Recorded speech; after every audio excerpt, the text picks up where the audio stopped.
ថ្ងៃនេះម៉ែកូនបិទឡើងផ្សារតកែដល់រត់ទិញមឹកយកមកឆាមឹកម្រះខ្ចីឲ្យឪហូបម្ដងមើលឬគាត់ពោលថាចង់ហូបឆាមឹកម្រះខ្ចីនឹងយូរហើយសម្រាប់ការធ្វើឆាមឹកម្រះខ្ចីនេះគឺជារឿងធម្មតាតែអ្វីដែលមិនធម្មតានោះឪខ្ញុំគាត់ឃ្លានចង់ហូបមកយូរហើយតែមិនដែលហ៊ាននិយាយប្រាប់កូនទេដោយសារតែមឹកថ្លៃដោយសារតែអាមេរិកថ្លៃចឹងទៅខ្លាចអស់លុយកូនច្រើននិយាយពីថាបានកូនធ្វើមុខម្ហូបដែលគាត់ចូលចិត្តបាយគាត់ហូបថែមហើយថែមទៀតហូបរហូតទាល់តែអស់អ្នកទាំងអស់គ្នា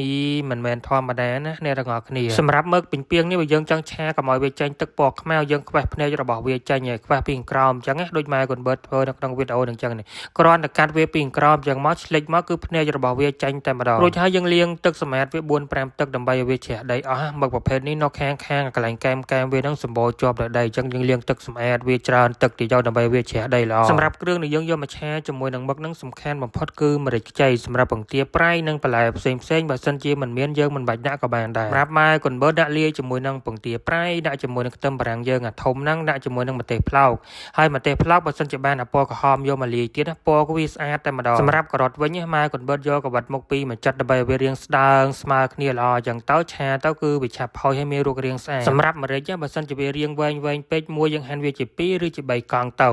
ហើយសម្រាប់មឹកវិញម៉ែកូនបឺតនេះជ្រើសរើសយកមឹកពីងពីងដោយសារមឹកពីងពីងនេះវាល្អធំល្អណាមឹកកំពងយើងអត់សូវល្អរាងទូចពេកម៉ែកូនបឺតខ្ជិលទិញមកពងទាប្រៃម៉ែកូនបឺតខ្វះយកតែពងក្រហមកដាលហ្នឹងទេណាអ្នកទាំងអស់គ្នាឃើញដោយអសហ្នឹងគឺអត់យកទេគឺយើងបេះវាចេញបើសិនដាក់ទាំងសវិញអូប្រៃស្លាប់តែម្ដងអ្នកទាំងអស់គ្នាពងទាប្រៃនេះគឺប្រៃសាហាវឥឡូវគ្រឿងយើងបានត្រៀមរួចរាល់ហើយយើងចាប់ដើមដាក់ខ្ទះដាក់ខ្លាញ់ឲ្យក្តៅដាក់ខ្ទឹមបំពងឲ្យឈ្ងុយមករួចហើយយើងដាក់មឹកចូលដោយសារយើងដាក់មឹកចូលមុននេះមឹកនេះគឺវាសាច់វារាងក្រាស់ហើយរាងស្វិតអញ្ចឹងយើងដាក់ឆាវាឲ្យឆ្អិនមុនហើយចាំយើងដាក់បន្លែដាក់គ្រឿងចូលតាមក្រោយទៀតបើសិនជាមឹកកំប៉ុងសម្រាប់មឹកកំប៉ុងគឺយើងដាក់ឆាបន្លែមុនដាក់គ្រឿងមុនរួចរាល់ហើយមិនយើងដាក់មឹកកំប៉ុងចូលតែសម្រាប់មឹកពីងពីងនេះវិញគឺយើងដាក់ឆាមឹកមុនដាក់គ្រឿងក្រូមមុនហើយមិនយើងដាក់បន្លែចូលតាមក្រោយដាក់ជាមួយនឹងស្ករប៊ីចេងម្សៅស៊ុបខ្នុរទឹកប្រេងខ្យងគឺចោលអត់បានទេបើមានប្រេងសាតេដាក់ប្រេងសាតេនេះបន្តិចផងមកដើម្បីវាពណ៌ស្អាតមើលមកទំនងគួរឲ្យចង់ហូបយើងឆាមឹកបានឆ្អិនល្អហើយចាំយើងដាក់ជាមួយនឹងពងទាប្រៃចូលហើយយើងកូរពងទាប្រៃនឹងឲ្យចូលជាមួយមឹកបន្តិចមកយើងដាក់ជាមួយនឹងម្រេចរបស់យើងចូលម្រេចកពតយើងហ្នឹងអ្នកនរគ្នាយកមកឆាមឹកបែបនេះគឺមានរសជាតិឆ្ងាញ់មែនទែនយើងឆាម្រេចហ្នឹងបាន2-3ត្រឡប់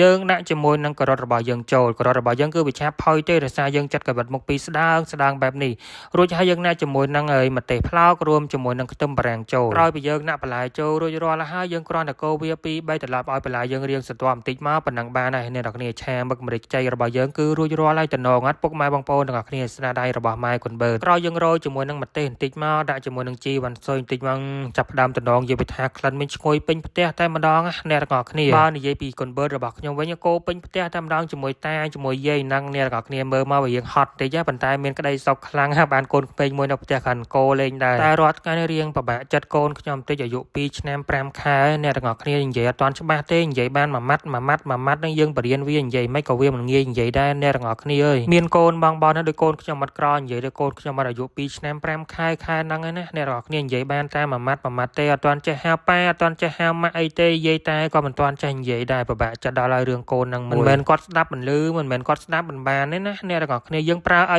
ដឹងទាំងអស់តែម្ដងប្រើឲ្យទៅយកអីក៏ដឹងប្រើឲ្យទៅនេះប្រើឲ្យទៅនោះយើងនាំទៅនេះចង្អុលចេះចង្អុលចុះគឺដឹងទាំងអស់លឺទាំងអស់ប៉ុន្តែមិនព្រមនិយាយហ្មងឥឡូវមកមើលម៉ែឪរបស់ខ្ញុំហូបឆាមឹកម្រេចខ្ចីវិញម្ដងស្នាដៃកូនប្រសានិយាយថាពួកគាត់ហូបយ